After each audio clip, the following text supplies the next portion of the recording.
Dear students, good morning. हम पढ़ने जा रहे हैं physics class 12 chapter 7 moving charges and magnetic field, गतिमान आवेश तथा चुंबकीय क्षेत्र, part 3। Next important heading, magnetic field due to a straight current carrying conductor of finite length। परिमित लंबाई के ऋजुरेखीय धारावाही चालक के कारण चुंबकीय क्षेत्र। सीडी एक स्ट्रेट करंट कैरिंग कंडक्टर है, एक स्ट्रेट ये वायर है। और जैसा कि आपको मालूम है कि जब हम किसी वायर में करंट फ्लो करते हैं तो इसके चारों तरफ मैग्नेटिक फील्ड बन जाता है, चुंबकीय क्षेत्र स्थापित हो जाता है। तो अगर इस कंडक्टर में भी हम करंट आई प्रवाहित करें तो इसके चारों तरफ भी एक चुंबकीय क्षेत्र मैग्नेटिक फील्ड बन जाता है। लेफ्ट भी बनेगा, राइट भी बनेगा, चारों तरफ बनेगा। ठीक, तो इसमें हम यहाँ पर एक पॉइंट ले रहे हैं और यहाँ हम प्राप्त करेंगे कि मैग्नेटिक फील्ड क्या होगा। तो इसे मान लीजिए पॉइंट पी है और पॉइंट पी पर हम सीडी वायर के कारण मैग्नेटिक फील्ड हम निकालना चाहते हैं। तो इसके लिए हम क्या करेंगे? तो इसके लिए इस वायर पर एक छोटा सा सेगमेंट हम ले लेते हैं। ये सेगमेंट ई एफ है, बहुत छोटा सा सेगमेंट है। हालांकि यहाँ तो हमें बहुत बड़ा दिख रहा है, लेकिन इतना बड़ा नहीं होता है। ओके, अब यदि ई और पी को मिला दिया जाए तो इस तरह से एक लाइन प्राप्त हो जाती है ई पी। उसी प्रकार से हम एफ और पी को भी मिलाने का प्रयास करेंगे। तो ये हो गया एफ पी। इसमें एंगल अगर देखा जाए तो यहाँ पर एंगल बहुत छोटा होता है। इस एंगल को डेल्टा थीटा हम कहेंगे। डेल्टा थीटा इस तरह से लिखेंगे, छोटा डेल्टा और थीटा। तो यहाँ पर समझिए डेल्टा थीटा हम लिख रहे हैं, इसको समझने का प्रयास कीजिए। Delta theta, okay. यहाँ पर एंगल थीटा है। अब यहाँ के एंगल और यहाँ के एंगल पर विचार कीजिए। जैसे अगर ये लाइन जितनी ही ऊपर जाएगी ये एंगल कम होता जाएगा। इस तरह से आप देख रहे हैं, इस चित्र में देखिए ये एंगल कम है, और अगर इसको ऊपर हम ले चले तो ये एंगल और कम हो जाएगा। जैसे जैसे हम नीचे आएंगे ये एंगल बढ़ता जाता है। लेकिन यहाँ पर जो सेगमेंट है ई एफ इतना छोटा है, इतना ये स्मॉल है कि यहाँ के एंगल और यहाँ के एंगल में कोई खास फर्क नहीं आएगा। जितना ये एंगल है उतना ही एंगल इसको हम मान सकते हैं, क्योंकि ई और एफ के बीच की जो लंबाई है ये बहुत ही कम है। ओके, अब यदि हम पी से सीडी पर परपेंडिकुलर लाइन खींचें तो वह लाइन इस तरह से प्राप्त होगी। ये लाइन होगी परपेंडिकुलर, यहाँ पर 90 डिग्री का एंगल है, लंबवत रेखा है। इस बिंदु का नाम हम रख देते हैं क्यू। ओके, अब यहाँ पर देखें तो एक एंगल यहाँ पर है, इस एंगल का नाम हम फाई रख देते हैं। एंगल का नाम हो गया फाई। बिंदु P से Q के बीच की दूरी यहाँ पर R है। बिंदु P से E की दूरी यहाँ X है। और अगर हम कोण की बात करें तो कोण ई पी क्यू को यहाँ पर फाई माना गया है, और कोण ई पी एफ ये डेल्टा फाई इसको माना गया है। डेल्टा फाई ऐसे हम लिखते हैं। ओके, और यहाँ पर कोण देखा जाए ई एफ पी तो यहाँ पर कोण थीटा है, और यह कोण लगभग इस कोण के बराबर होगा, क्योंकि ई एफ बहुत ही छोटा सा होता है। ई एफ बीच की जो यह लंबाई है बहुत छोटी लंबाई है, ये इसको हमने डेल्टा एल मान लिया है। इस तरह से लिखा गया है डेल्टा एल। ओके, तो ई एफ डेल्टा एल से हमने यहाँ पर डिनोट किया है। ओके, अब हम पॉइंट बी पर मैग्नेटिक फील्ड निकालना चाहेंगे तो आप देख रहे हैं कि इस वायर में करंट आई फ्लो हो रहा है, तो इसके चारों तरफ एक मैग्नेटिक फील्ड बनेगा। लेकिन यहाँ पर जो हम मैग्नेटिक फील्ड निकालना चाह रहे हैं वह सिर्फ एक बहुत ही छोटे से सेगमेंट के कारण हम निकालना चाह रहे हैं, तो यहाँ पर जो मैग्नेटिक फील्ड होगी वह भी बहुत ही कम होगी। तो चूंकि यहाँ पर मैग्नेटिक फील्ड डेल्टा एल के कारण है तो उसका मैग्नीट्यूड भी बहुत कम होगा, तो उस मैग्नीट्यूड को हम मान लेते हैं डेल्टा बी।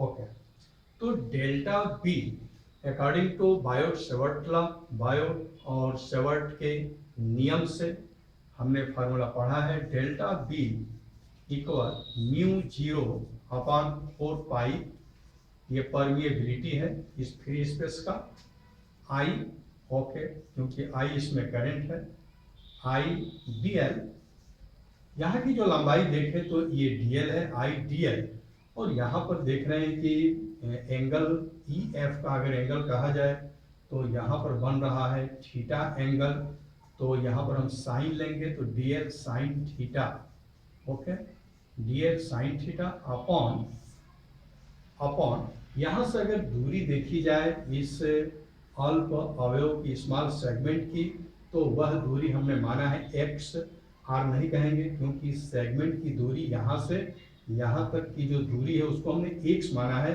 आर नहीं माना है, तो यहाँ पर हम एक्स लिखेंगे एक्स स्क्वायर।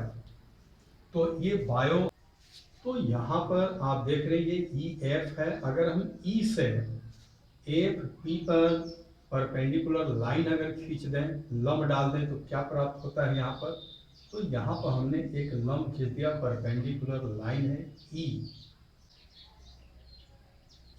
जी, तो यहाँ पर आप देख रहे हैं परपेंडिकुलर लाइन है यहाँ पर ई जी। इस तरह से यहाँ पर एक राइट एंगल ट्रायंगल प्राप्त हो जाता है, समकोण त्रिभुज ई एफ जी।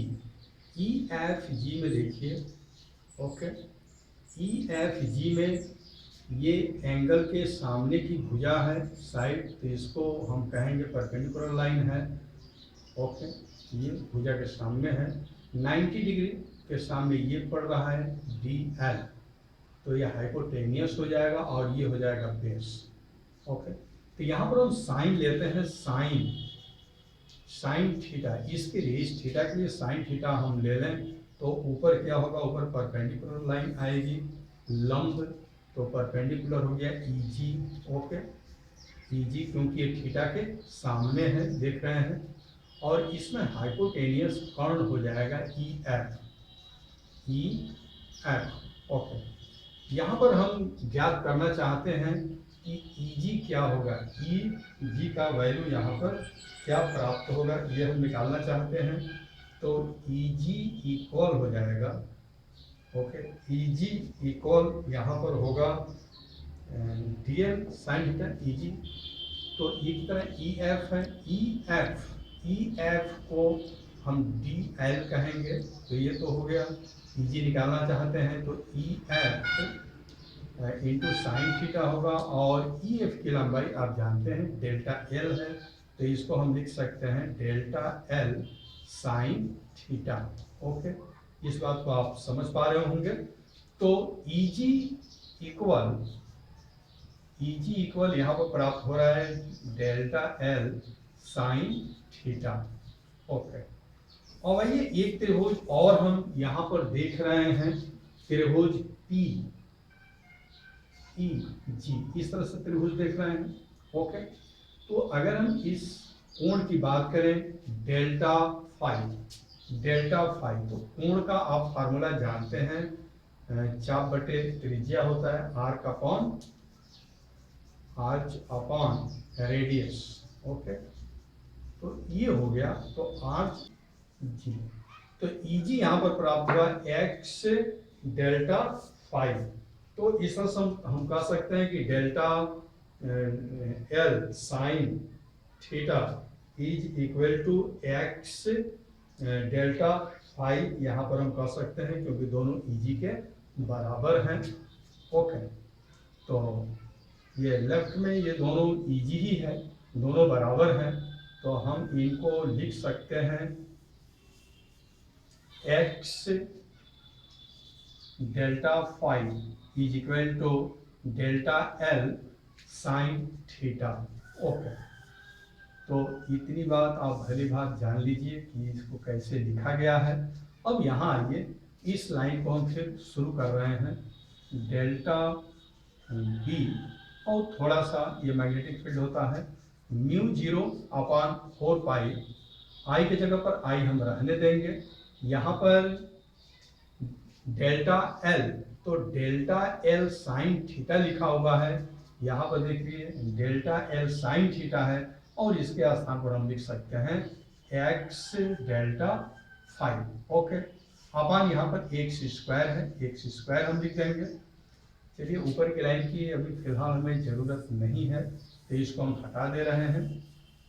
ओके, तो इसी लाइन को मैं लिख रहा हूँ डेल्टा बी इक्वल म्यू 0/4 पाई।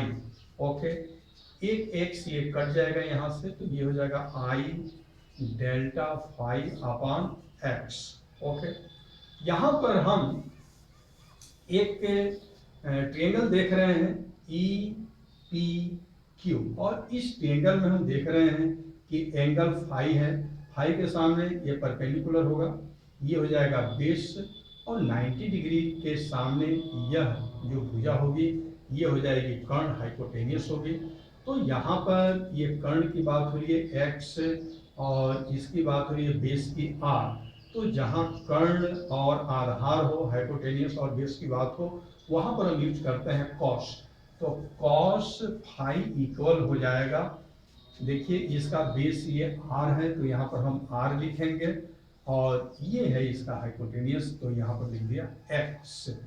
तो यहाँ से अगर हम एक्स निकालना चाहें तो क्या प्राप्त होगा, x is equal to R upon cos five. Okay, यहाँ पर जो एक्स लिखा हुआ है, इस एक्स के स्थान पर हम आर अपॉन कॉस फाइव लिखना चाह रहे हैं। तो फिर अगली लाइन हमारी हो जाएगी डेल्टा बी इक्वल म्यू 0/4 पाई।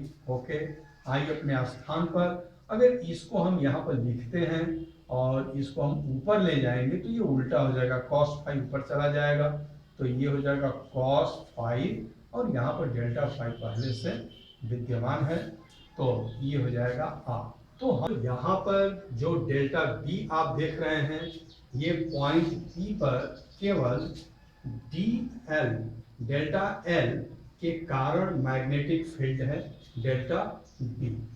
ये बहुत ही थोड़ा सा मैग्नेटिक फील्ड होता है, और यह सिर्फ डेल्टा एल लंबाई के कारण है। अब हम चाहते हैं कि पूरी लंबाई सी से जो डी तक है, पूरे सी से डी तक की लंबाई में जितनी ये करंट बह रही है, उसके कारण पॉइंट पी पर जो मैग्नेटिक फील्ड होगा वह कितना होगा।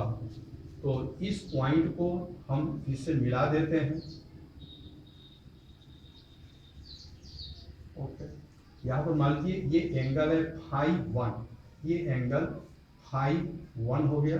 ओके, और कहाँ तक निकालना चाहते हैं, पॉइंट डी को हम लेना चाह रहे हैं यहाँ पर, तो पॉइंट डी को पॉइंट पी से हम यहाँ पर मिला दिए। यहाँ पर जो एंगल है इसको फाइव टू मान लिया जाए।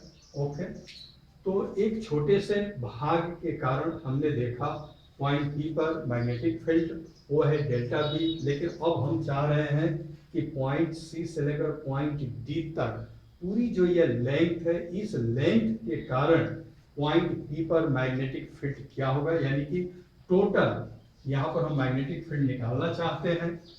तो वो मैग्नेटिक फील्ड निकलेगा अगर हम फाइव वन से लेकर फाइव टू तक पूरा इसका इंटीग्रेट कर दे, समाकलित कर दे, तो हमारा लिमिट यहाँ पर क्या हो जाएगा, फाइव वन से लेकर और फाइव टू तक पूरा इसका हम अगर इंटीग्रेशन कर देते हैं, इसका समाकलन कर देते हैं डेल्टा बी का, तो फिर हमें पॉइंट पी पर टोटल मैग्नेटिक फील्ड प्राप्त हो जाता है। तो आइए हम यहाँ पर इसको समाकलित करें। तो म्यू 0/4 पाई ये कांस्टेंट है, और इसमें अगर देखा जाए तो आई कांस्टेंट है, और आर कांस्टेंट है क्योंकि ये तो चेंज होने वाला नहीं है। सी डी वायर में जो करंट बह रही है इसको कम अधिक नहीं होने देंगे, इसको हम कांस्टेंट कर देते हैं, क्योंकि अगर कांस्टेंट इस करंट को नहीं करेंगे तो फिर यहाँ पर जो मैग्नेटिक फील्ड होगा वो कभी बढ़ेगा कभी घटेगा, इसलिए आई को यहाँ पर कांस्टेंट करना बहुत जरूरी है।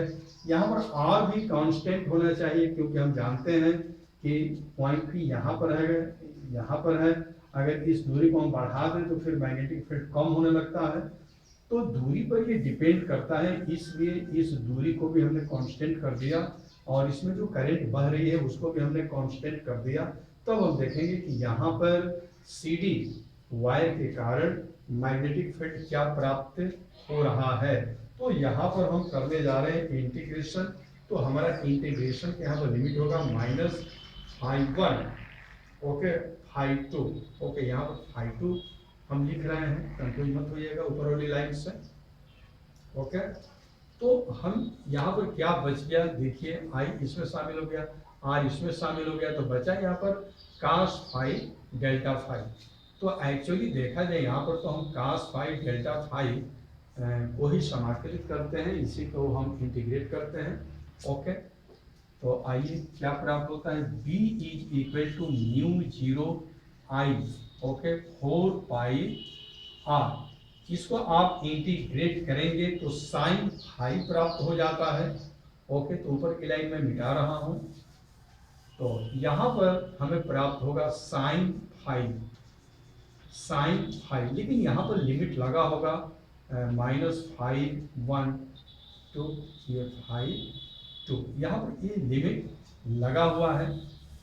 आइए तो इसको हम आगे बढ़ाना चाहेंगे, तो ये हो जाएगा b equal mu 0 I 4 pi R okay.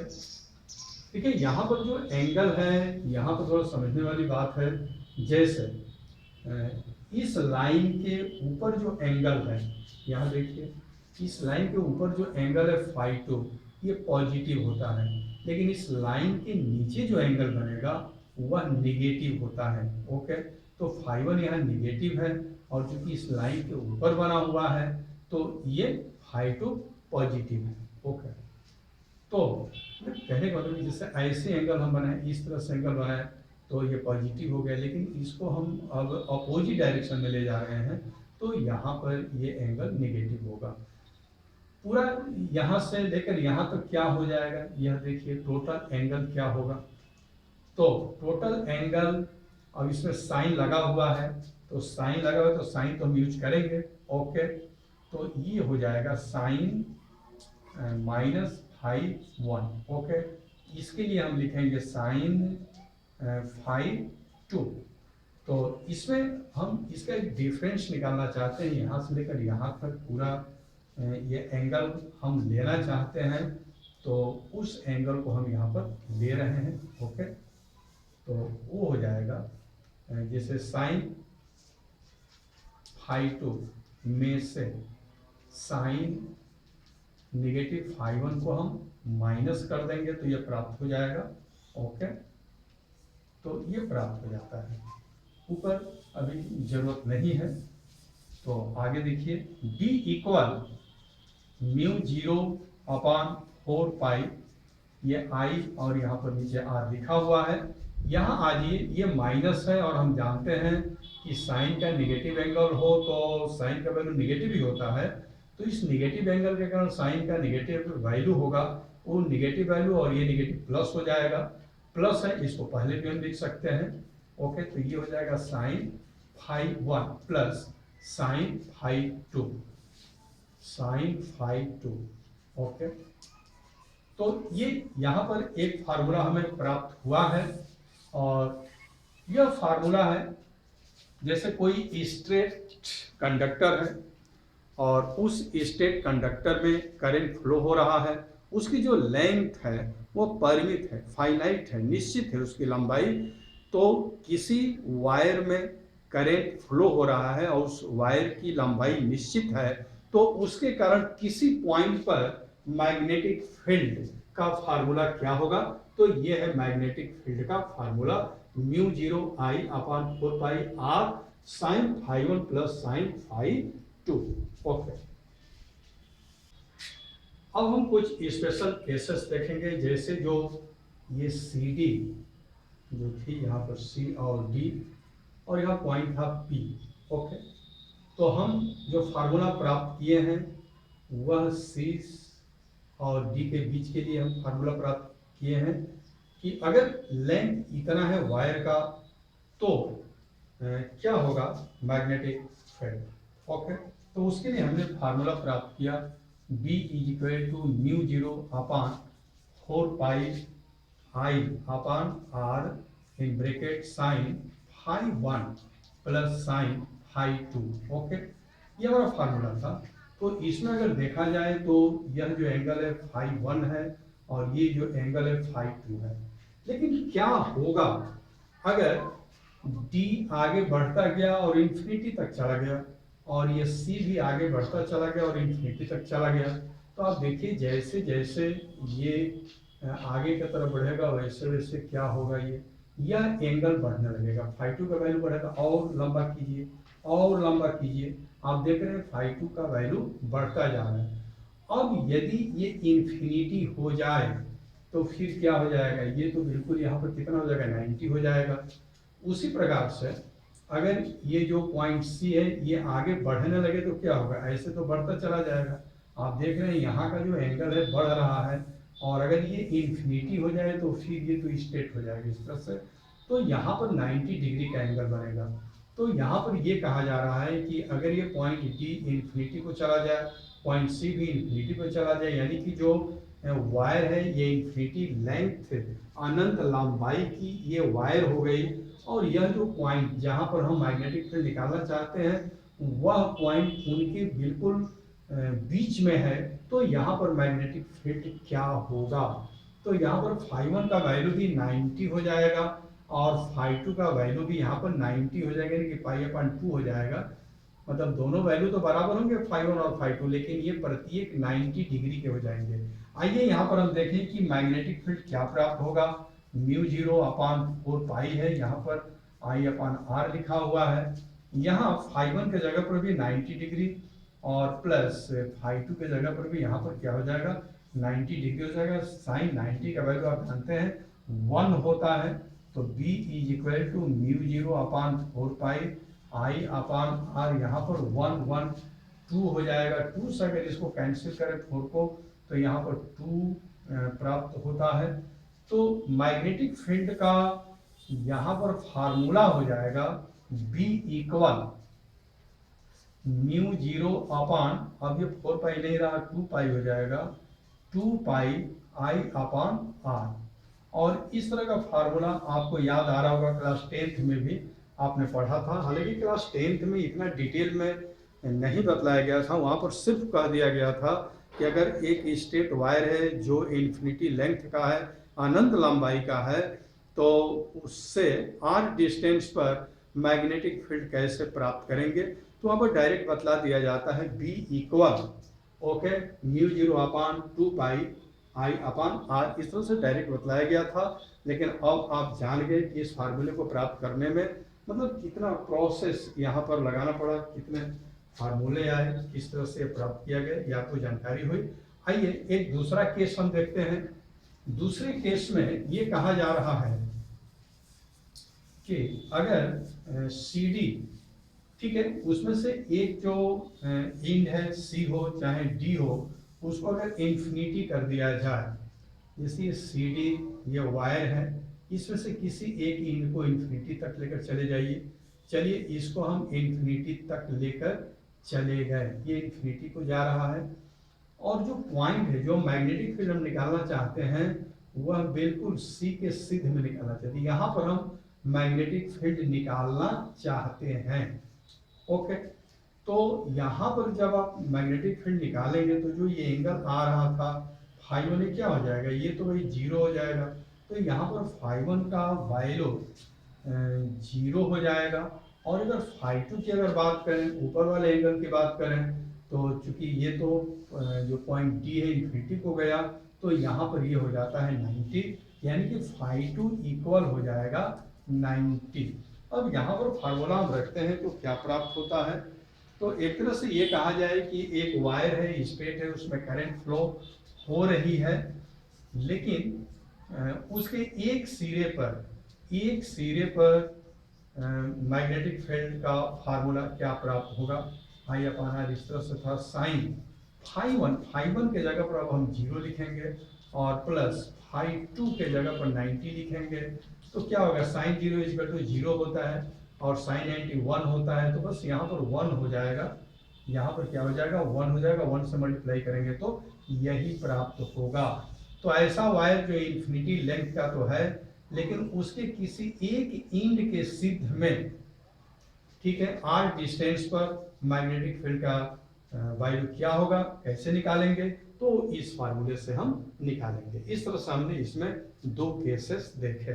Okay dear students, यदि वीडियो अच्छी लगी हो तो लाइक जरूर कीजिए, सब्सक्राइब भी करें तथा बेल आइकन को प्रेस कर दें ताकि न्यू नोटिफिकेशन आपको समय से मिलता रहे। Thank you for watching the video.